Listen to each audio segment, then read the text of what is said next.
Thank you. Brilliant. So I'll say hello again because we started the recording right now. Welcome all participants to this session. Welcome to wonderful panelists today.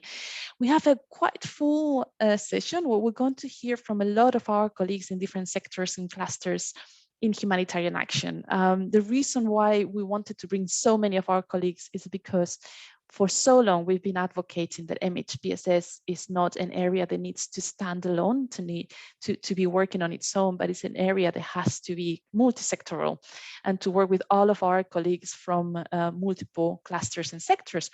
So even if it's quite a lot to bring together in one session, we really wanted to hear and to share with all of you good practices, examples, and tools that you can use if you work in either MHPSS or any of the other sectors, and how we can continue to integrate.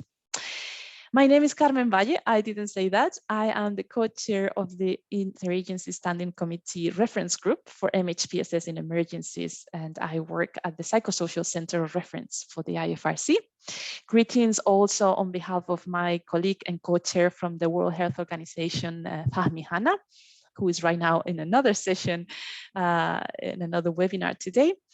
And I'm going to move straight into our session, and I'm going to ask two wonderful colleagues to give us a bit of a remark, sharing with us why their agencies are so supportive of MHPSS. Today we are joined by Fania Yamaguchi-Fasting from the Danish Ministry of Foreign Affairs, and we also are joined by Renette van der Waals from the Dutch Ministry of Foreign Affairs. So I'm going to first give the opening words to Renette, and yeah, the floor is yours. And thank you so much, Carmen. It's so nice to be together again with a huge group, both of colleagues and people with whom I've worked for a while now, but also with a huge audience. And so very happy to meet you all. And I'm very happy that we've learned to convene remotely, because one of the important things is to make the link between I'm sitting in the headquarters here, link between headquarters, between the global level of the work of the Interagency Reference Group, for example, and especially the country level, the field level, where the actual work is done. And that's definitely very important for MHPSS in crisis settings. Because the promotion of the integration of MHPSS indeed needs to be done at all those levels and across sectors. First of all, in the field, all our work is meant to enable those that are in the field to actually provide MHPSS or to do MHPSS inclusive work. And there's nothing virtual about that. That's very practical and very, very, yeah, boots on the ground, let's say. But you also need to work with headquarters, because that's where policies are developed, where donors formulate their expectations of humanitarian counterparts, where in their headquarters, humanitarian organizations translate international insights and commitments into, or maybe expectations of donors, into operational guidance at a global level, where we negotiate about mandates, about where strategies are designed, where needs assessments are prepared, where budgets are appealed for and divided. And then again, back to the field level, because that's, of course, where the space, hopefully provided, thus will be used. The Netherlands has since a while worked hard diplomatically and politically to promote the integration of MHPSS in crisis response, in a broad sense, crisis response, all sectors, but for example, also really in protracted crisis, also in conflict prevention and peace building, and to do so from the very outset. For example, including also staff care of your own staff, human resources policies, training also to be MHPSS inclusive. And we did so since a number of years. We've organized the second Global Mental Health Summit in 2019. And anyway, the year 2019 led to a number of important decisions by the Interagency Standing Committee, principles, by the Red Cross, Red Crescent conference, a resolution and other important decisions which recognized the need, the urgent need for mental health and psychosocial support, not as an add-on, not as an afterthought, but as something that needs to be taken along from the very beginning. Urgently needed, but also smart to do so, because it enhances the ability to cope and to act and to interact and to recover of those communities, those many communities, regretfully, that are affected by crisis. And thus it enhances the effectiveness of all our joint efforts. And that's the reason why the Netherlands has really been promoting integration of MHPSS from the beginning. We did so, we committed to it, but what are we achieving what we do? At the last mental health summit in France last October, we did together with the reference group an inventory of achievements since 2019 and challenges. I will send a link to that inventory a bit after this, immediately after I've spoken, which shows a number of points where progress has been made. And I think one of the core issues, and already I'm speaking too long, I think, but one of the core issues I would like to highlight is that since 2019, with the corona pandemic, but also with, among others, Ukraine, we really have had an increase in the recognition of the importance of looking at psychosocial well-being and at the potential of MHPSS, but we've also seen an increase of needs, the recognition of those needs, but also of the needs themselves. And have we seen an increase in the capacities to address those needs? We really need to work on ways to apply a multiplier effect to ongoing capacity strengthening initiatives. And that is why we are very, very glad that the forthcoming Global Mental Health Summit, which is organized by Italy in this coming October in Rome, will concentrate on skills, on capacities, on skills, rights and care, and learning from emergencies. And we think that that really provides an opportunity to promote, among others, a number of tools which have been developed and supported over the past years, of which one is the minimum services package for MHPSS, which will come back in this session later, and of which another is a rapid deployment mechanism, which provides short-term MHPSS expertise to organizations that wish to better coordinate and better integrate MHPSS in their response. And we think that the promotion of the understanding of the need, but also the promotion of the understanding of the doability, of the feasibility, and of the smartness of integration of MHPSS is really something which we need to stay committed to. And at the same time, we have to work on the actual operationalization, which is why I'm so happy with this meeting, and all this for an able and capable world to get out of the many crises we're in. Thank you. Thank you so much, Renee, for those words, for the support, for the continued support, and for the focus on what really matters, not just giving visibility to MHPSS, but also in the ways that it needs to be given. We're really looking forward for this next summit.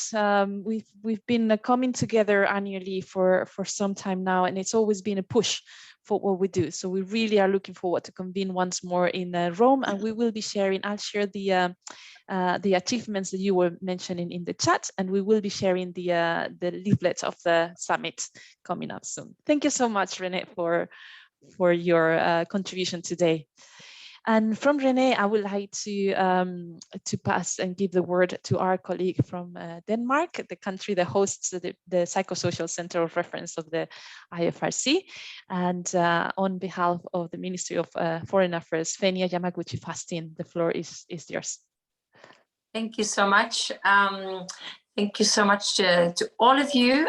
Contrary to my Dutch colleague, I haven't participated in this group before.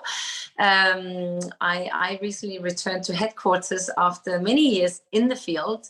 So my experience is, my personal experience is more from the field, both seeing where situations where there's been actually a focus on MHPSS, both for in the response to situations, but also for staff. But I've also seen and experienced many situations where the focus was not there.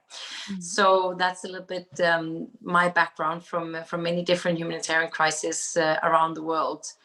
But now I'm on the policy side, representing the ministry today. I'm the Deputy Director of the Humanitarian sector in Copenhagen.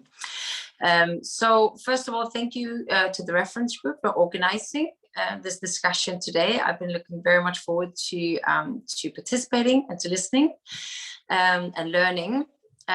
Also, thank you for putting me in the opening session together with our Dutch colleague. It's really a country that has been active in this field for many years, that I think a lot of us are looking to as well for experience, for learning from the Netherlands. So thank you for that. Everyone here knows that the mental health and well-being of a person is critical for the person's ability to recover from a humanitarian crisis and the general resilience in a humanitarian crisis. I think we can all agree, as also pointed out by Renee, is that we're not doing enough. And this is, of course, why a session like today is extremely important to have. I'm going to be repeating a little bit some of the things that Renee was saying, because I think what we were discussing as well is that there has been, with Corona, with a lot of the crises that we've seen, there has been a momentum and an increased political commitment to address mental health and psychosocial support issues. We have seen that the focus has increased significantly, and that there's a recognition that this is something that has to be tackled alongside all the other issues in humanitarian crisis setting. So that's good, and we're happy to see that political momentum. From a Danish point of view, we came out with a new development strategy last year. It's called The World We Share. And here, mental health and well-being is actually integrated into the development strategy. So it's a part of the strategy. It's a part of what we require from our partners as well. And you mentioned just now that we're the host of the center in Copenhagen. We work together with a number of partners on this, and for all the new strategic partnerships that we have entered into with our Danish NGOs, it's a key component of many of these partnerships. Of course, with some organizations more than others, say the children, the Red Cross, as you mentioned. So it is really a central part of our policy, and not just on the policy level, but also on the implementation side. We work to promote MHPSS in humanitarian crisis because we feel obliged to focus on and to protect those who are most vulnerable. We do believe that if you suffer mental health issues and trauma caused by conflict, disaster, gender-based violence, we do believe the psychosocial support and protection mechanisms are life-saving, just like other life-saving mechanisms. It is the key for a person to be able to take care of themselves and their families in any kind of crisis situation. As mentioned, we work through our partners on this agenda, and we do believe that they do an incredible job, and they support us in keep developing our policies in this area as well. We do have a high focus on localization and actually engaging with those people who are most affected, the communities who are most affected, with local organizations, and in particular with women-led organizations as well, because we believe that's the key to really reach those most vulnerable. The last thing I was going to mention is, of course, there's a strong focus on capacity building of national actors as well, in order to ensure timely support for people in need. Strong focus on community-based approaches in many contexts, because it is proven to be actually a modality where we can address this issue. And then I won't repeat, Renee was mentioning that COVID-19 has really put a focus on this, and we need to use this momentum. And I think you also mentioned the cross-sectoral issue, Renee, so just full support to that. It is really key to address it. So really strong support, and we're looking forward to being a part of the discussion today. Look forward to listening to all the perspectives that will be brought forward today. So thank you very much, and looking forward to the discussions. Thank you so much for your contributions, Fenia. Really wonderful to have you both, especially now that we move into all of the advocacy momentum of this year. So we will continue to work together and to liaise in supporting what we're going to talk about next, which is, as we mentioned, we talked about localization, we talked about the need to work at the country level, and that is precisely what we wanted very strongly to emphasize in this meeting. So we're going to hear 3 experiences of integration of MHPSS in other sectors. We're going to start hearing from our colleagues in Mozambique, who have been, since last year, efforts also at the global level in integration of MHPSS and shelter. They have been doing a lot of joint work in bringing MHPSS closer to the shelter practices in the country and the other way around. So I want to give the word now to our colleagues, Deria Ferhat, and also, let me find you all. I need to spotlight you. What do I have you? Palmira and Silska. There you go. So I'm just going to go over to you. I don't know if you have a presentation and if you can join it yourself. Perfect. So over to you to hear that experience in Mozambique, and thank you for joining us today.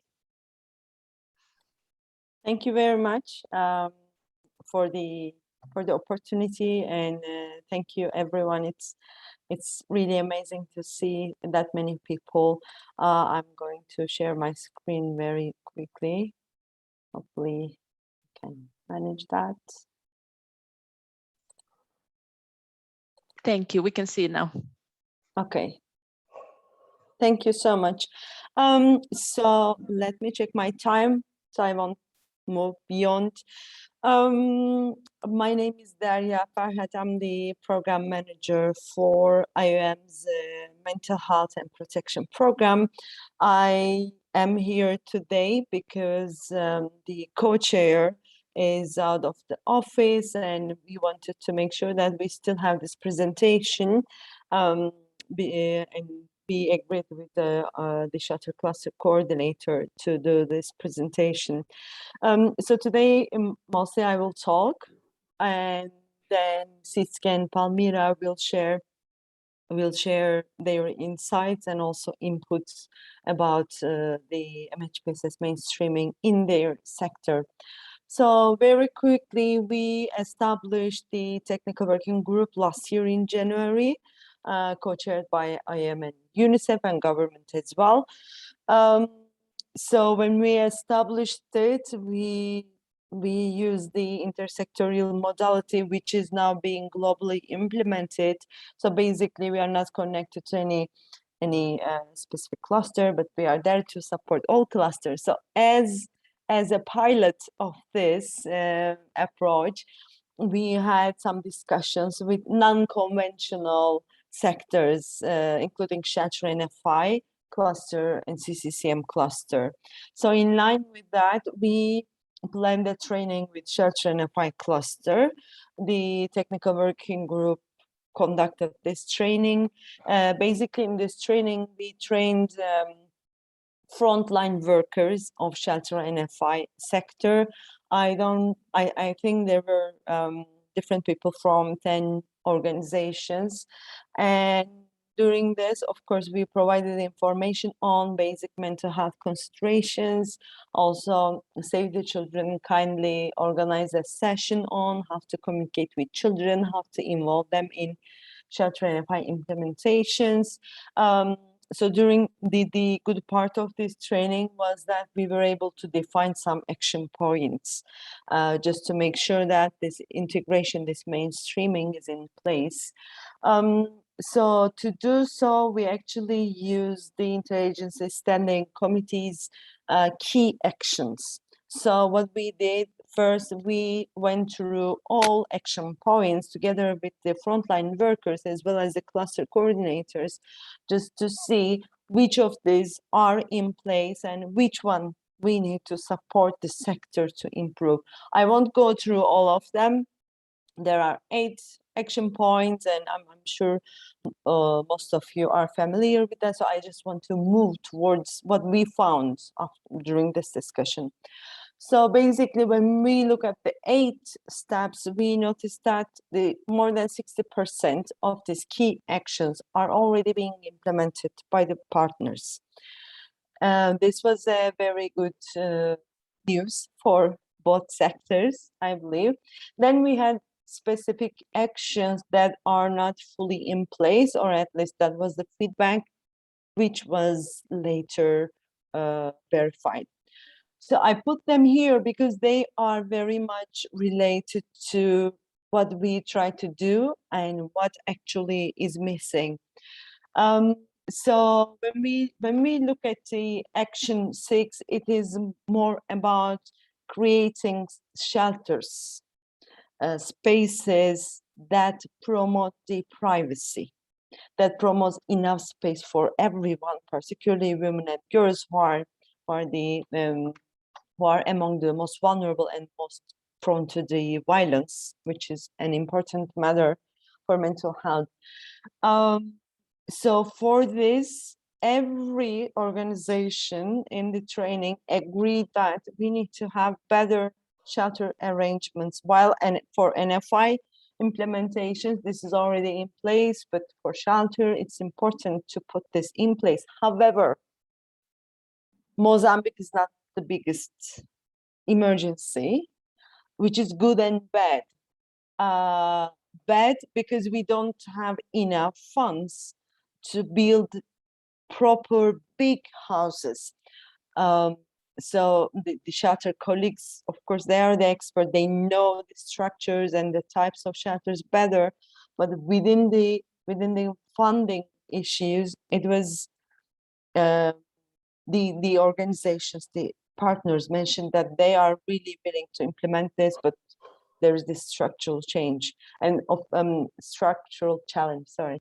The other one, of course, supply difficulties in Mozambique. This is a big issue, particularly for northern Mozambique because of the insecurity as well as the natural disaster point. So this is one. Second, action 2 is mostly about selecting the sites that promote the well-being, safety, and security.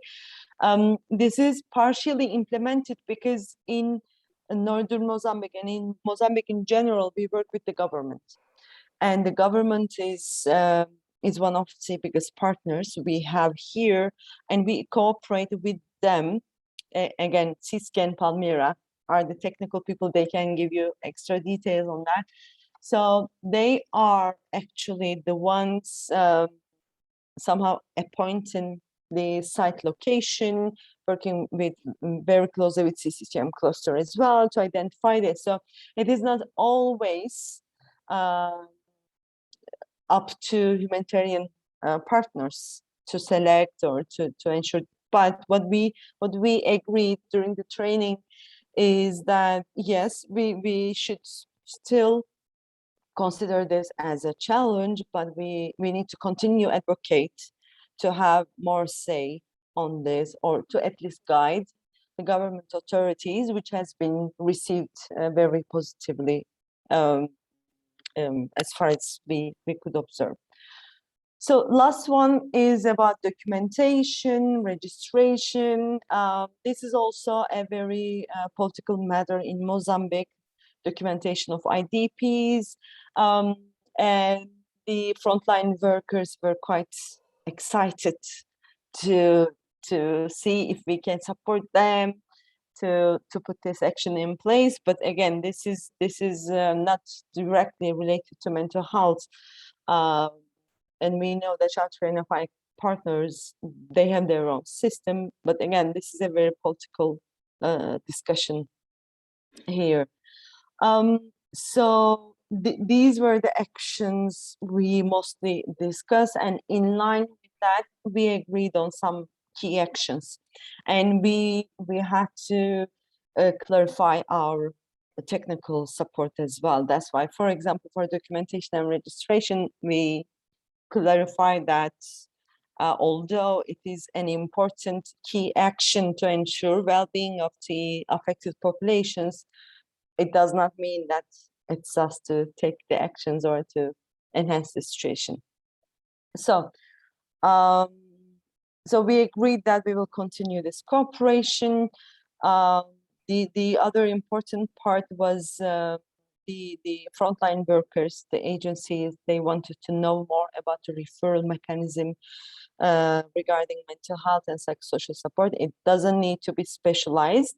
Mhpss specialized mental health services necessarily, but for all types.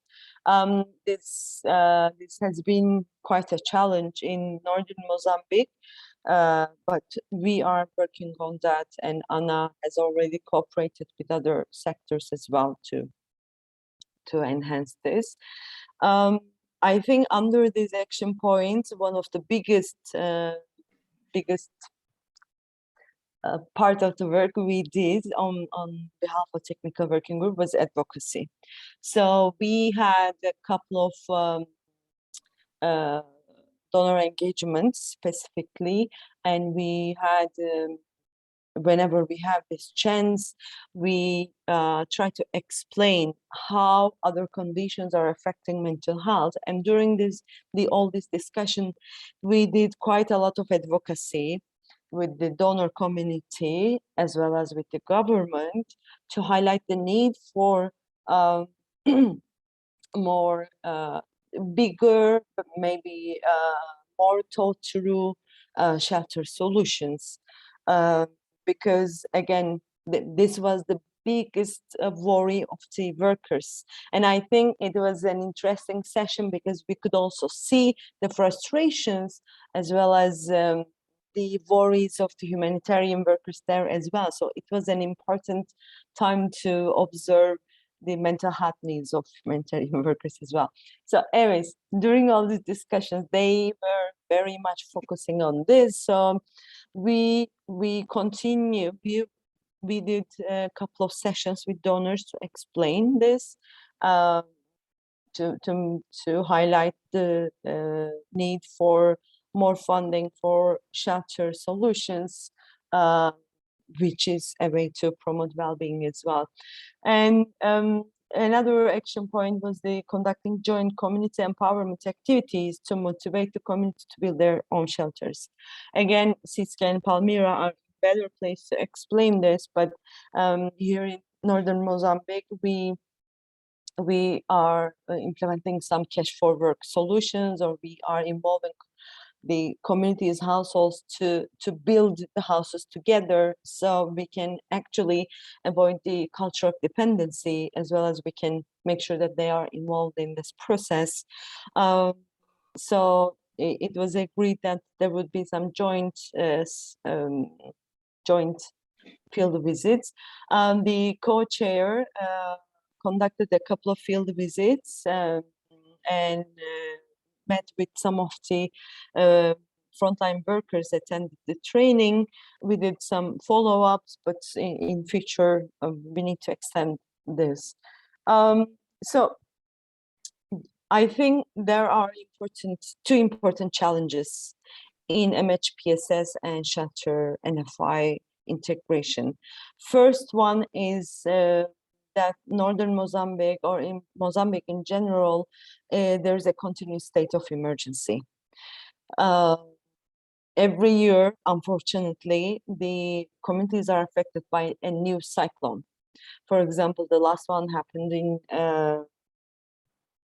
in March, tropical cyclone Gombe, and this is making it a bit difficult to build on some actions, because it distracts the shelter NFI intervention somehow, and it also reverse the mental health efforts as well. The other one is the context is changing in northern Mozambique, and there are a lot of discussions about returns. I mean, we all call them durable solutions. There are 3, but in Mozambique, the focused one is return. So if people return to their area of operation, how we will continue doing this, how we will continue integrating Mhpss. This is one of the way forward discussions we have. So way forward, we just want to continue with the field visits, considering all this emergency situation. Perhaps we can intensify the trainings, as well as maybe focus on specific trainings. Also, so we say northern Mozambique, but in northern Mozambique, there are 3 provinces affected by all this insecurity and climate crisis. And most of the agencies are working in Cabo Delgado and Nampula. Nampula was hit by tropical cyclone Gombe, so it is going through an emergency phase as well. So we were discussing this with CISCE as well, how we will go from there. There is a request from government to extend technical working group to Nampula province as well, and make it like northern Mozambique, which is very good. They are willing to cooperate as well. So this is another way forward we would take with the shelter and FI cluster. I hope I didn't go beyond my time. This is what we are trying to do. This is still on the way. Again, because of the continuous emergency, it is not always easy to follow up the actions, but we are really committed, and we know that the frontline workers really need our support. And now I'd like to give the floor to CISCE and Palmira if they would like to add something, if they would like to highlight any specific matters. But that's all from my side. If you have any questions, I'm happy to respond. Thank you.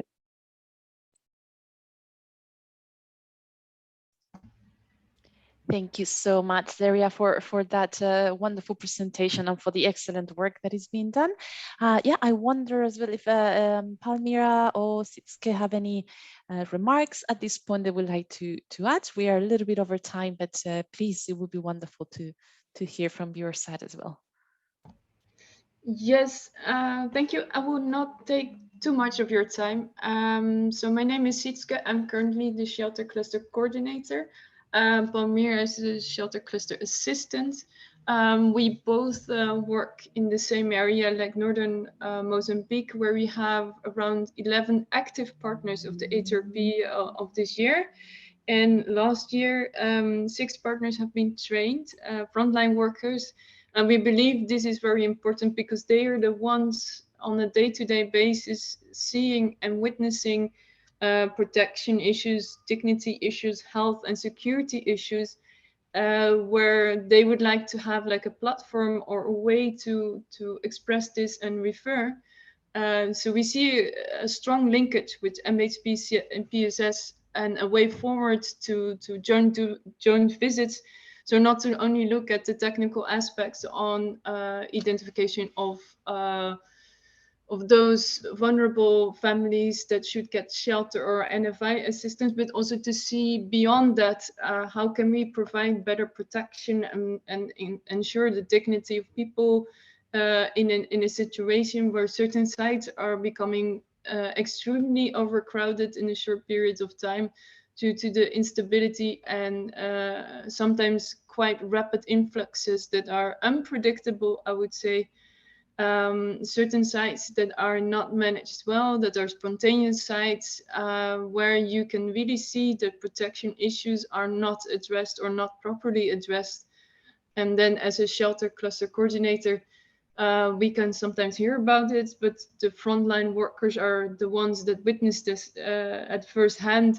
And then to have tools to be able to refer that, it's really something that takes it to the next level, to ensure to do something actively with it. I'm sure, for instance, Cyclone Gombe demonstrated that certain partners in the north are also operating in central and Nampula and other affected Savannah regions, but those are not necessarily the ones that have been exposed to those IDPs affected by conflict. So it's a bit of a different nature, and thereby also seeing that people return a little bit quicker. So then your approach to how to support people in terms of providing security from accommodation centers back to their homes is a different scenario.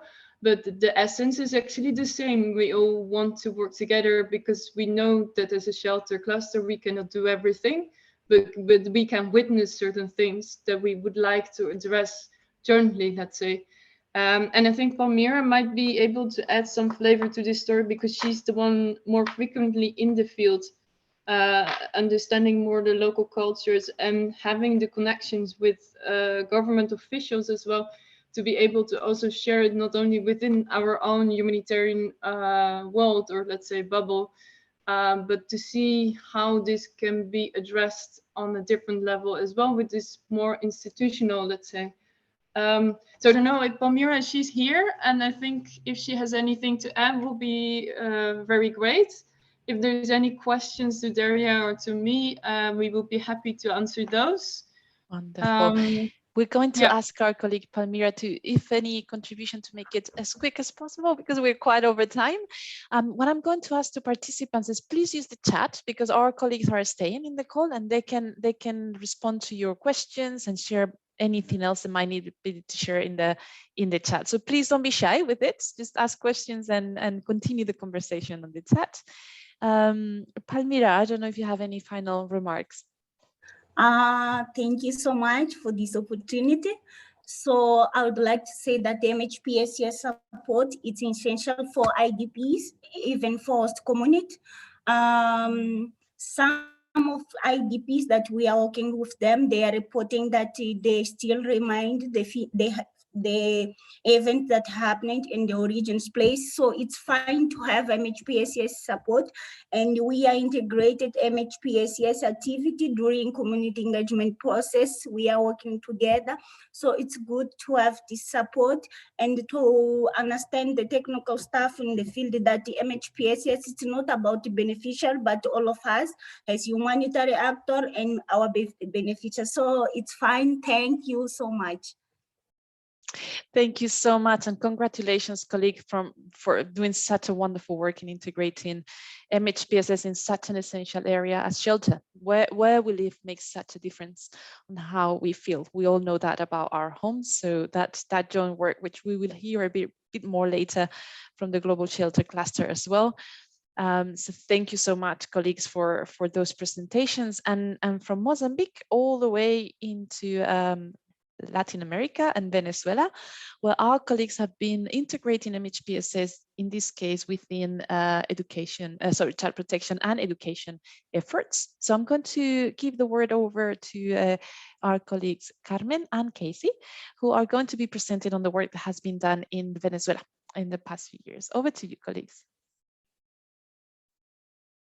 Perfect, thank you, Carmen. I'm going to start sharing the screen. With your permission, can you confirm if you can see my screen, please? Yes, we can. Okay, perfect. Well, nice to meet you, everyone. My name is Casey Cabrera. I'm the Business Development Specialist for Save the Children of Venezuela. And well, today I will be also presenting with Carmen. And in addition to that, I'll be in representation of the Child Protection team, Jennifer and Berimar, who couldn't be here today.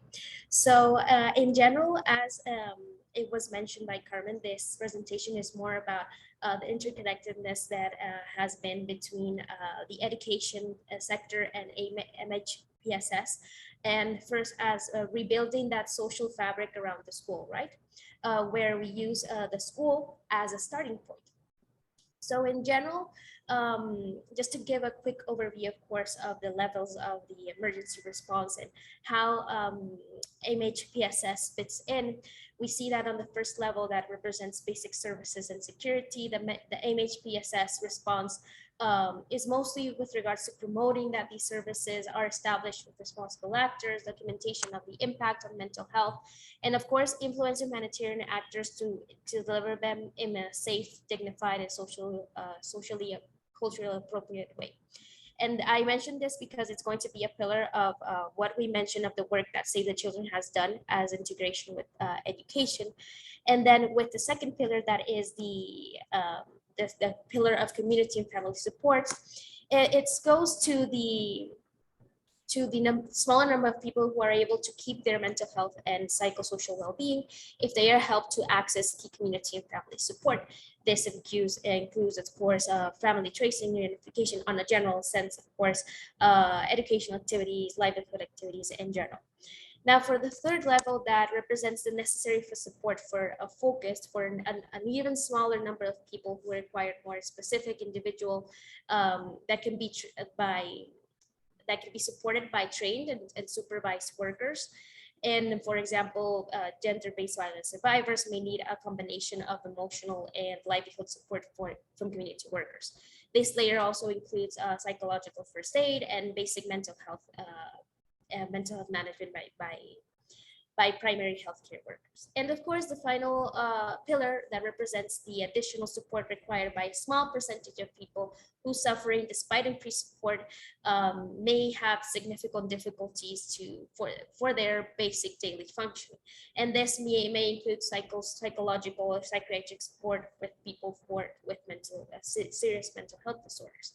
However, taking into consideration those pillars, what has Save the Children Venezuela had as achievements by each of these pillars. And for example, for the first one, that is basic services and security, what have we been able to achieve? First, to reposition the school as a point of community articulation and a safe space for children, for the school to be a space where everyone connects and they could be a hub or a place for multiple activities. And of course, using also by taking advantage of this to carry out mapping of services and creating referral routes in coordination with the school and of course their representatives. Something that I like to highlight is that in general, community representatives, leaders, or school representatives and teachers are very invested in their schools and their community, despite the fact that maybe that they don't have the purchase power that they wish to have. They are still very advocates for the children within those schools. And it also, within the schools, we've also managed to carry out community sensitization on child protection risks, and that it also includes out-of-school children. And going to the second pillar, that is of community and family support. The achievements we can mention of the activities we've done integrating with the education sector is that we are carrying out recreational activities and informal psychosocial support within those schools. We have established community protection committees acting in coordination with schools, just community-based protection mechanisms, where the school is used as the principal channel of communication between numerous stakeholders. And first, how do we establish these community protection committees? First, by identifying, its identification is based on the school areas of coverage. There are outreach meetings based on existing power dynamics and participation. The identification of community leaders is done through community pedagogical facilitators. There's a description of the process and the objectives of this proposal or the community protection committees to the community. And then the committees are formed and the roles are assigned. When these committees are established, Save the Children looks to further consolidate and sustain these committees by working also to continue to strengthen their capacities and also enhance that coordination with the school. And with the third pillar, that is the focused and non-specialized support,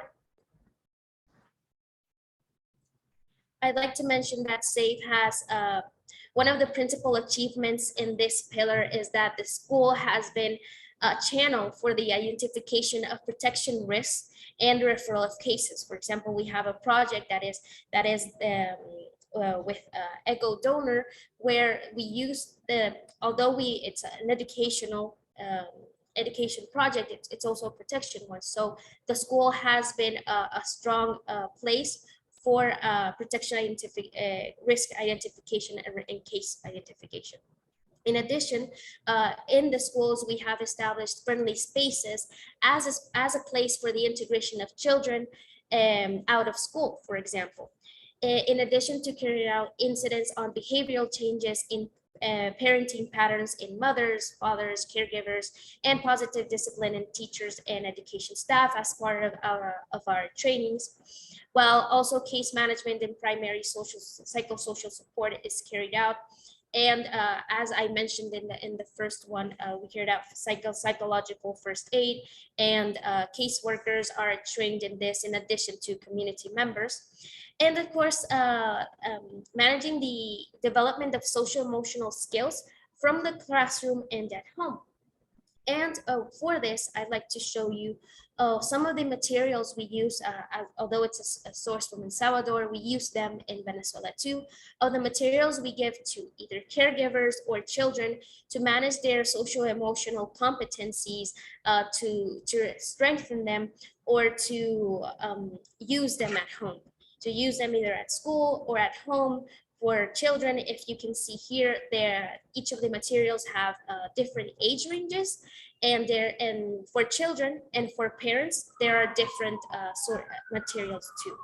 So in addition to carry out those trainings, they have the materials that also, as part of our possible exit strategies, we can leave those materials in the communities and they can continue to use them.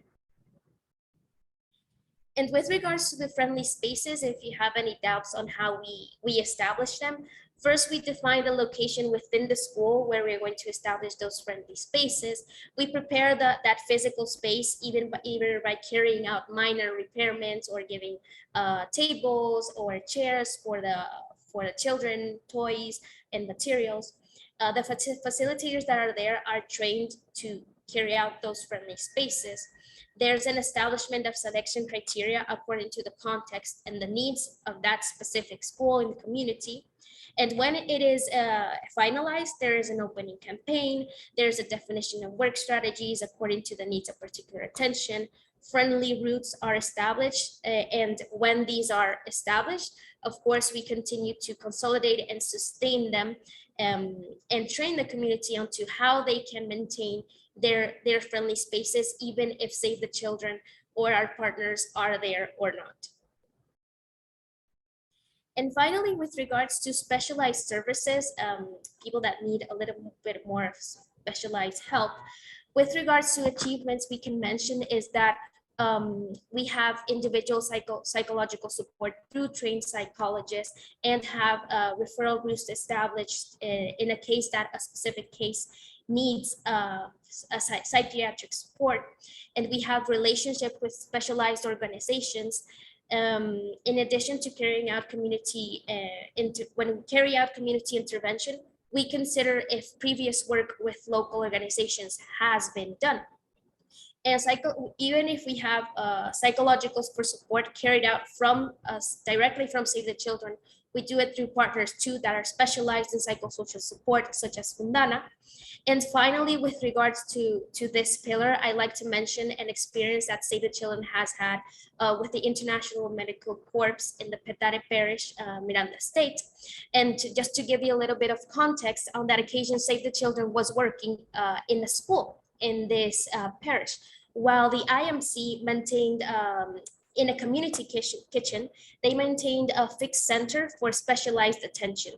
where in addition to these attention programs of low intensity, non-specialized psychosocial care was carried out. This presence and the joint coordination between Save the Children and the IMC made it possible to make referrals from mental health management services to the protection management services and vice versa. Also, thanks to coordination, groups of community members and community leaders were identified, previously sensitized in trade. For example, in general psychological first aid for children and adolescents, with whom Save the Children was able to support the creation of some protection committees that I mentioned before. And well, yes, in general, this is this was a quick overview of the work that Save the Children has been doing within the schools and in coordination with the education sector. Of course, there may be more to be done, and we are looking to further integrate our sectors and try to mainstream MHPSS in each of the proposals that the projects or the proposals that we want to do for SAFE.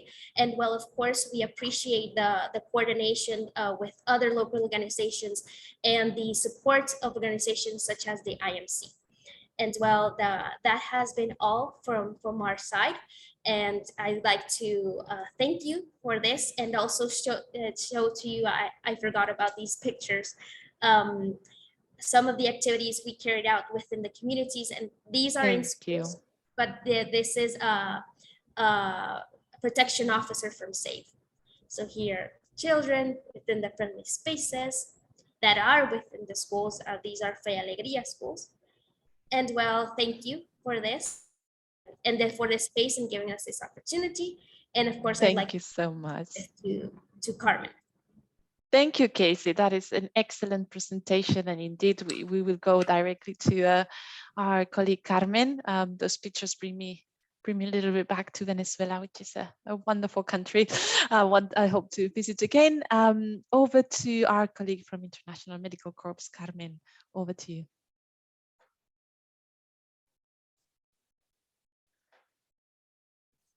Yeah, thank you, Carmen. And please give me 1 second, because I have some trouble with my computer. And well, I need to change the strategy here.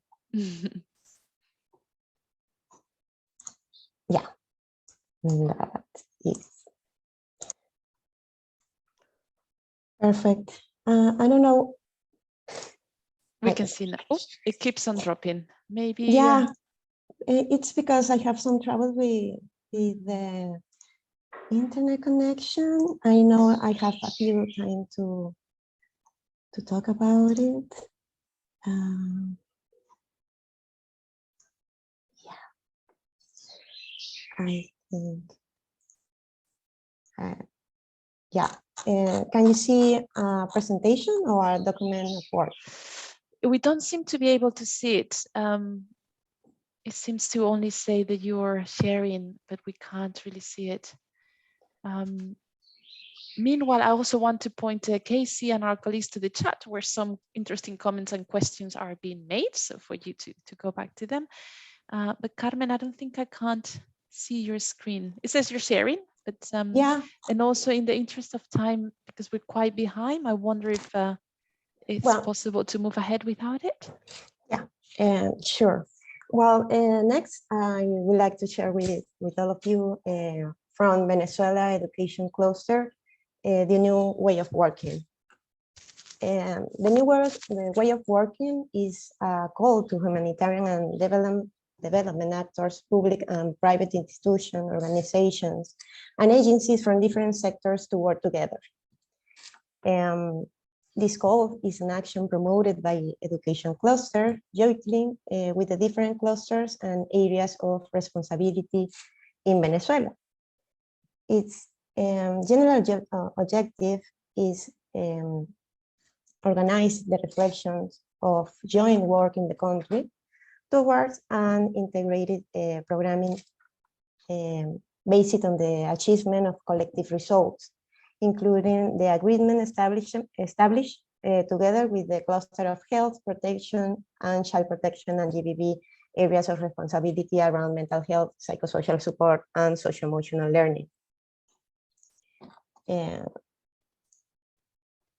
it's too shade that you can see my screen, but well, to increase the level of effectiveness. What a shame. We will share afterwards anyhow, because I think it will be very interesting and people will really like to see it. So we will share afterwards. Yeah.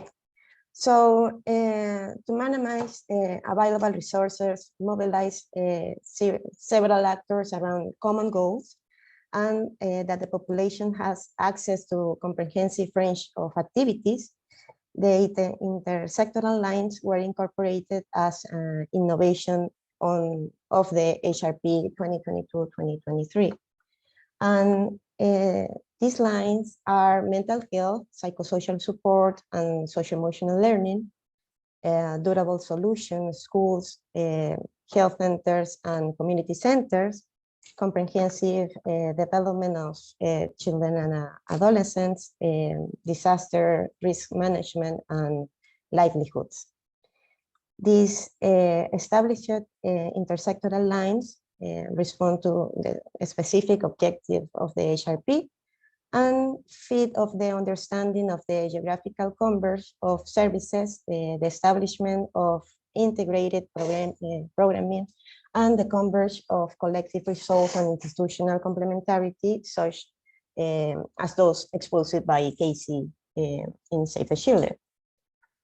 Some of the specific activities of this new way of working are from the intercluster group, ensure and share understanding, provide technical guidelines and common standard for each of the lines, mental health, psychosocial support, and social-emotional learning, including the scope of the activities involved in the intersectoral lines, identification of critical nodes and areas for improvement, common approach and typology of activities, operational recommendation, integrated monitoring framework, and policy recommendation. Well, we can see through the MHPSS pyramid, these intersectoral lines of mainstreaming of MHPSS approach. Considering the intersectoral approach and differentiated needs based on aspect of human mobility, gender, ethnicity, complementarity, and integration by level. At level 1, for example, key message on safe return to school, comprehensive well-being of children and adolescents, and awareness of MHPSS issues plus social-emotional learning as activity carried out from the action of the intercluster. At the level 2, mainstreaming in the classroom, school, and community, training of caregivers and teachers as an activity that is carried out from the education cluster and that is related to social-emotional learning. From level 3, group and individual PSS care, structured PSS program, community-based PSS intervention as an activity supported from the protection and health cluster. And level 4, mental health care, training in PFA, MHGAP, delivery of psychotropic drugs as an activity of the health cluster. To follow up and monitor this collective result, this new way of working established 2 indicators that will allow monitoring the contribution of each sector to improve of the condition of comprehensive well-being of people and the strengthening of institutional capacity services providers. This indicator you can see in the presentation that we've shared with you at the final. So this document, the new way of working promoted by Education Cluster, was shared with the MHPSS Venezuela Technical Working Group for review and feedback. And from this point, we are offering the following recommendations. For example, take into account that from the perspective of MHPSS, the fact that the manifestation of psychological discomfort in a context of humanitarian emergency are given by the uprooting caused by the deprivation of rights in any spheres of life. Therefore, to restore psychological well-being in this context, it is necessary to attend two fundamental aspects. And number one, restore the eroded rights in each sphere. And number two, involve the affected people in the restitution process. Since through their participation and cooperation, you will be able to strengthen their resilience, level of social integration and autonomy, which is considered essential to maintain mental health and psychosocial well-being. Therefore, linking MHPSS with each sector or cluster of the humanitarian response has the following main objectives. First one, highlight for advocacy purpose the fact that unless there is a comprehensive response to the set of rights eroded as a result of the humanitarian emergency, the manifestation of psychological discomfort among the exposed population will continue. This result minimizes the impact of support aimed at restoring a particular right, and it is often found that in many geographical locations, responses are only given in certain areas. Point out the need to involve affected people as actors in a collective process of restitution of their rights, and not as a passive recipients of external aid provided by experts.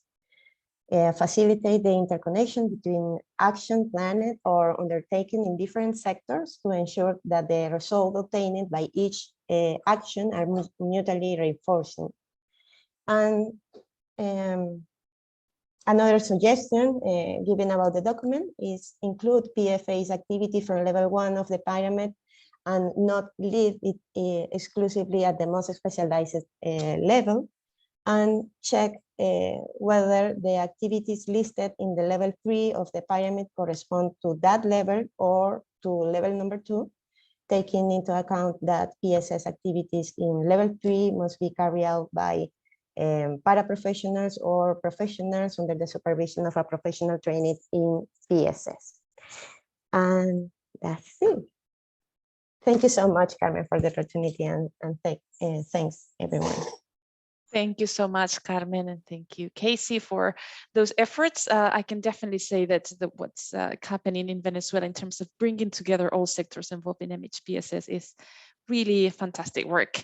And apologies once more, colleagues, because we couldn't see Carmen's presentation, but we will for sure share it. I'm afraid we're really behind time. We had agreed of shorter presentations. So I'm just going to very quickly pass the word to our colleague Farhana from Cox's Bazar and ask her just to very briefly mention, also she's on the move. So we need to give her a quick opportunity to share the work that has been done in Cox's Bazar between MHPSS and GBB. Dear Farhana, if you can share very briefly with us today. Thank you, Carmen, for giving me the floor. I'm trying to switch on my video. Currently, I'm on the way and I'm inside a car, so you can have, I think, not very clear vision of me. Let me share my screen so that you can have my presentation to see on. Okay. Can you see that, the presentation? Not yet on my screen, at least.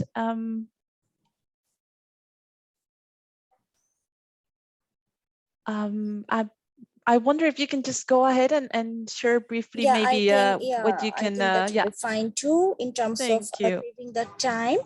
Okay, so now I'm going to talk about my presentation that is on MHPSS integration in gender-based violence in Cox's Bazar, Bangladesh.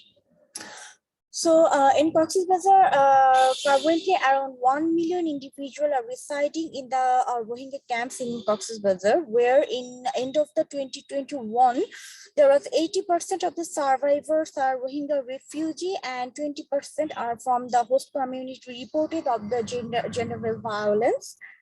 And 80% of all reported incidents are intimate partner-based violence, where 98% were female and 2% were male. And physical assault remained the highest reported incident, and according for 53% of the reported GBV incident, followed by psychological emotional abuse for 22%, denial of resources 19%, rape was 3% end of the 2021 that has been reported. Three top incident happened. And during COVID-19 situation exacerbate reported GBV incident among Rohingya refugees. And apart from that GBV, there was more or less refrain from the financial facility or basic life support.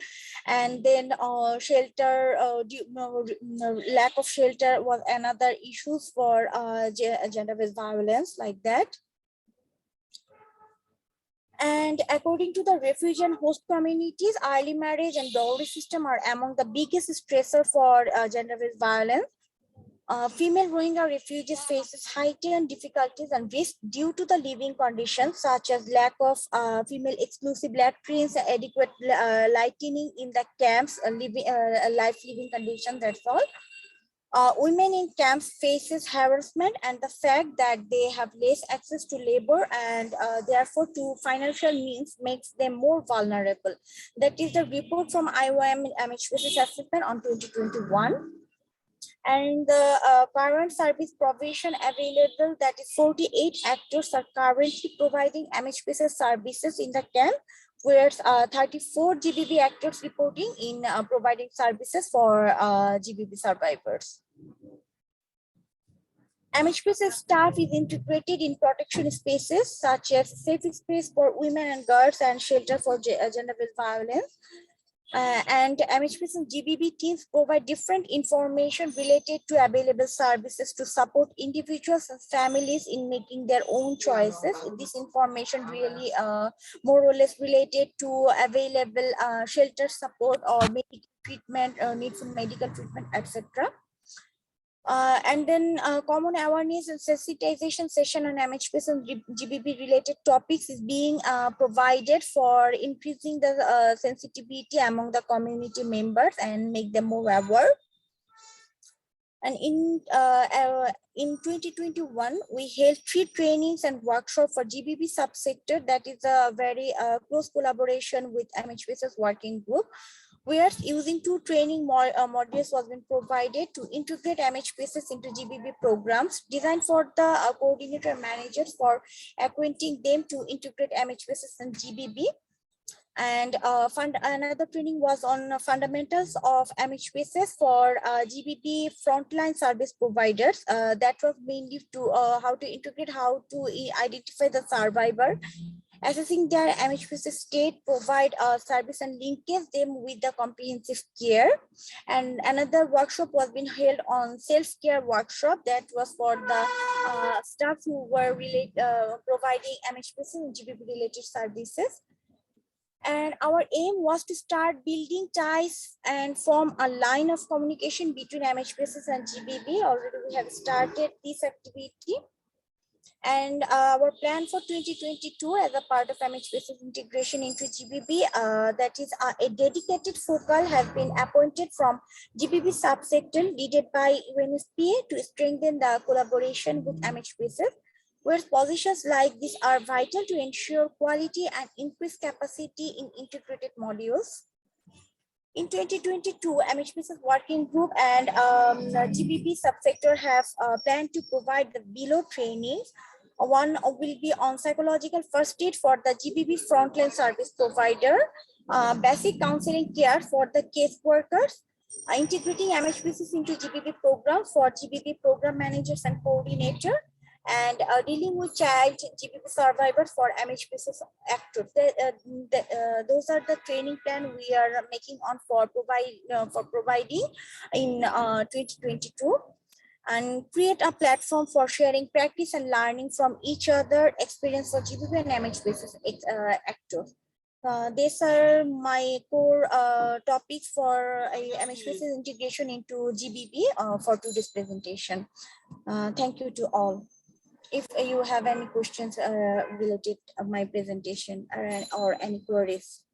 Thank you so much, Farhana. That was fantastic. And it's indeed, GBV is one of the areas in Cox's Bazar that requires a lot of our efforts, and the work that has been done in collaboration between the GBV area responsibility and the MHPSS technical working group is really substantial and wonderful. And we really thank you for joining in the difficulties of the connection and being on the move. So thank you so much for sharing. Colleagues, we will be sharing all of the presentations afterwards. So be sure that you will be able to see them, and together with the recording probably will help you going over. I don't know how this happened, but we only have 2 more minutes. It's been really a full-on session with very good examples from the field, which I believe are the most important. So what I would like to do is just to bring all of our colleagues from the sectors that we have invited today, and just ask them one question to all of them. So we have with us Dakota from the GBV area of responsibility. We also have Sue Webb from representing the Global Shelter cluster. We have our dear colleague Inka from WHO, who is helping me represent the MHPSS working group. And we also have the Child Protection Area of Responsibility represented by our colleague Kun. I'm finding you. Here you are. Oh, I can't spotlight you, interestingly. And we also have our colleague Mackenzie from the Global Education cluster. So what I'm going to ask is all of you to maybe share one quick resource or one piece of advice, one thing that we're going to share in the chat as well, that can guide all of our listeners to know what can they do if they're interested in integrating MHPSS in your areas of work. I would like to start with Inka, because that's MHPSS, and we are doing efforts in integration within other sectors as well. So Inka, I would like to ask you, what would you share with us today? Yes, thank you so much, Carmen, and thank you for these great presentations. I just want to quickly mention the mental health and psychosocial support minimum service package. And my colleague Quiva from UNICEF, I think, will put some information on it in the chat, which really brings all the different sectors and areas together. And I would encourage all of you to log in, look it up, use it. Much of the work that has just been presented, like about integration in schools, education, protection, shelter, amazing work. All of that is actually also in the MSP as essential components of MHPSS. So we would encourage all of you to use the MSP, but most importantly, to actually give us also feedback in the next month or two about the MSP and anything we can do to make it more useful for your work. Thank you. Thank you so much, Inka. That is actually a very good resource, and it covers so much. So take a look at it. You have the link in the chat. Kun, you have just mentioned one resource. So I'm going to allow you to very quickly tell us what is it. Yes, thank you. Thank you, everybody. And an interesting session indeed. Yes, I shared with you this resource. I would say really use it, because it's for child protection actors. And I know that one of the difficulties that child protection actors have is that they don't talk the language of the other sectors. They don't use the jargon, the terminology. So in this research, you will find per sector the words that other sectors use. You will also find ideas on how you cooperate with them. You will also find why it is good to cooperate with them. And if you really want to learn more, you can even find extra information to study yourself. But really use it. This is a life changer for you, for your career, for everything. If you don't start cooperating with other sectors after reading this, it's really your own problem, because you will know it. Go for it. Thank you, Carmen. Thank you, Kun. And there you have in the chat, the link is shared by Kun. You say Kun CPAOR. That's the link that he's referring to. Thank you for sharing. We heard from shelter colleagues in Mozambique. And Sue, we've been doing a lot of work in the past year or so in working in our sectors. What would you recommend from your side? Hi, Carmen. Thank you so much. Yes, so I'm Sue Webb from Oxford Brookes University, and today I'm representing the Global Shelter Cluster. Yes, as Carmen said, last year she was instrumental in a learning event we held called Shelter and Mental Health. And we published a report on that. We called it Mindful Sheltering, and we'd love you to read it. We in the Shelter Cluster, we're very much at the early stages of this journey with integration with MHPSS, and we really want to move forward. And we'll be certainly discussing that. This year's meeting, the Global Shelter Cluster is just developing its next strategy in the second half of this year. So we're very mindful, in fact, of the desire to really bring this forward. So it's fantastic to hear what's happening already in Mozambique, and we're definitely very keen to share that example, disseminate that great practice. So we're going to put you've already got the link in the chat to Mindful Sheltering, and please do get in touch with me direct if you'd like to carry on and teach us more how we can integrate MHPSS within our shelter work. Thank you so much, Carmen.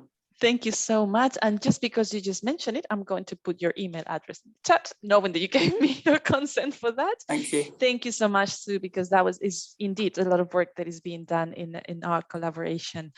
Our colleagues from Venezuela were also talking about the importance of integrating in schools and in education. So I'm going to ask our colleague Mackenzie, what do you think what would be the key take on education and MHPSS integration?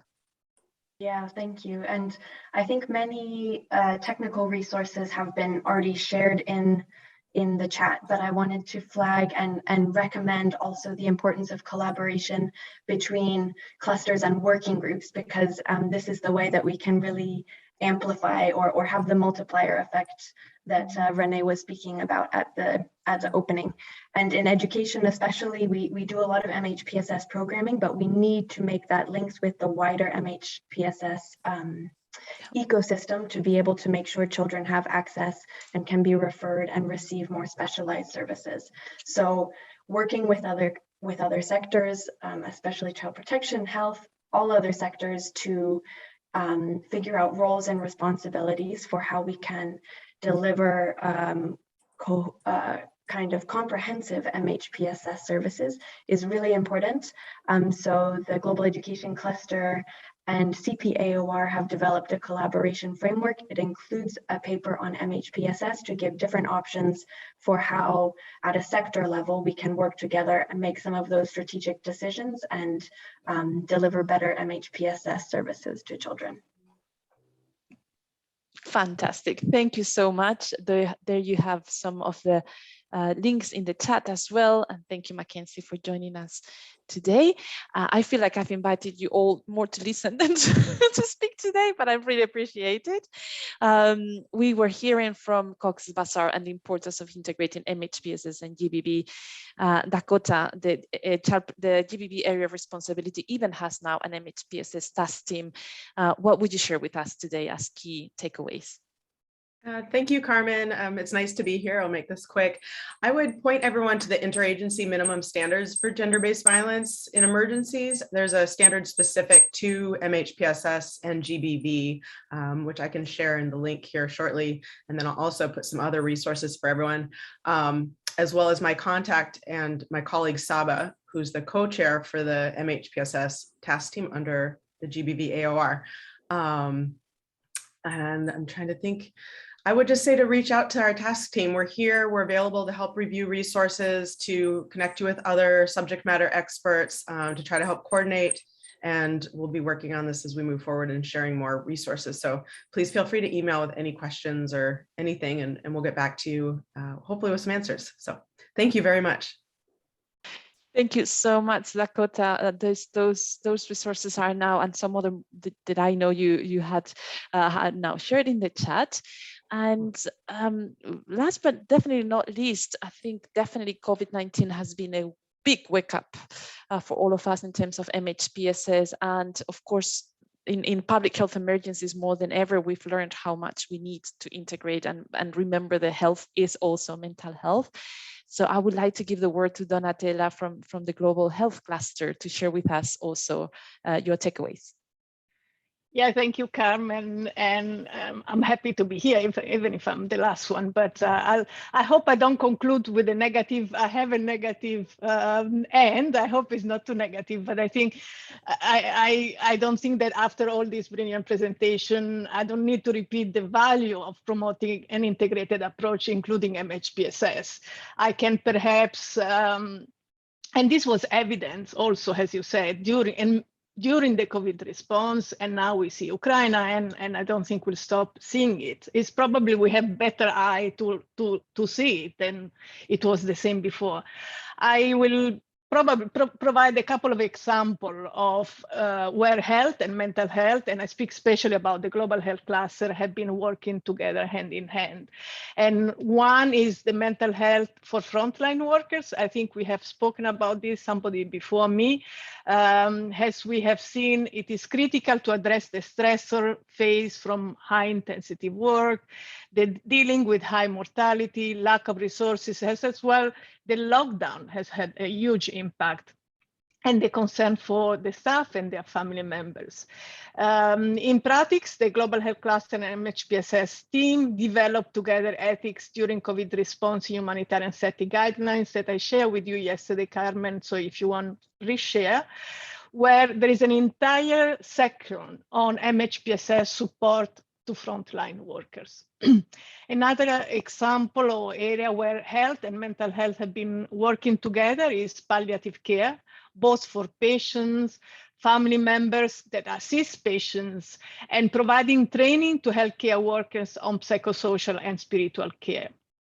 These obviously can help the patient in isolation, even when they are in isolation. We can, for example, ask if they want to speak with the family member or religious personnel, help the care workers, and the care worker can facilitate communication simply by sometimes providing a phone for the person to connect with their family member and feel less alone in this difficult moment. The Global Health Cluster, again, and MHPSS have been addressing palliative care in the high priority health service in humanitarian setting. It's called 3H.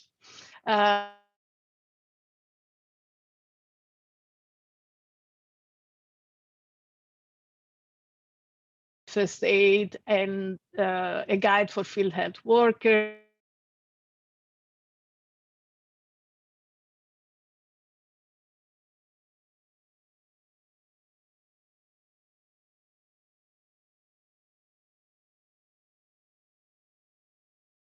Workers, but the referral, this was my negative end, so I give you, Carmen, to you to to come with a very positive one.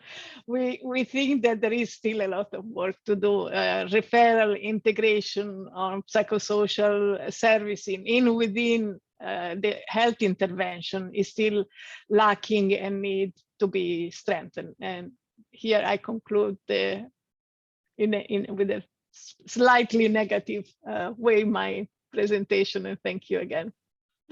Not at all. I think it's important. We have a lot that we're doing, but still, you are absolutely right. So much still that we have to do, colleagues. And thank you for all of those. This has been like a bombarding of resources.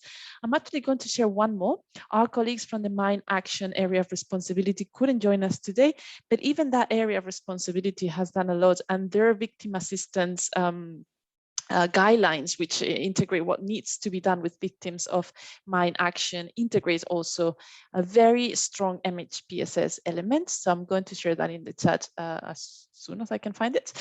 And what do we do with all of this? Because there's so much said so quickly. There's a lot in the chat.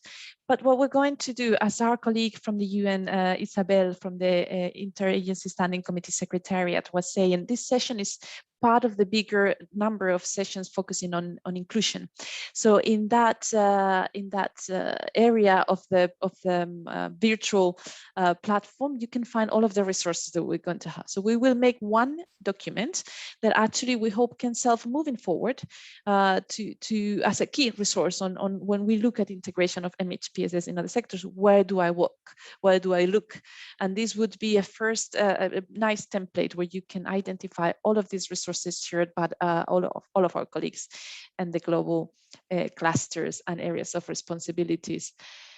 It's been a quick one. It's been a very packed one, but I really appreciate it. I think it had to be, because MHPSS is finally recognized as an area of work to keep an eye on, to integrate everywhere, and we had to invite everybody.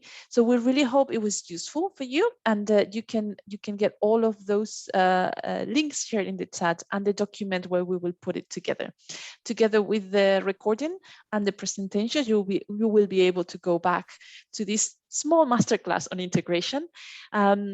Once more, thank you so much to all of our presenters. You've been fantastic today. Thank you especially to our colleagues in the field in Venezuela, in Mozambique, in Cox's Bazar. Keep up the work, the good work. And to everybody else, keep on enjoying the Humanitarian Network and Partnerships Weeks. And we will see you in the field, in headquarters, and everywhere to keep on making our work a joint, unified work. Take care of yourselves. Thank you so much, and see you soon. Bye. Thanks.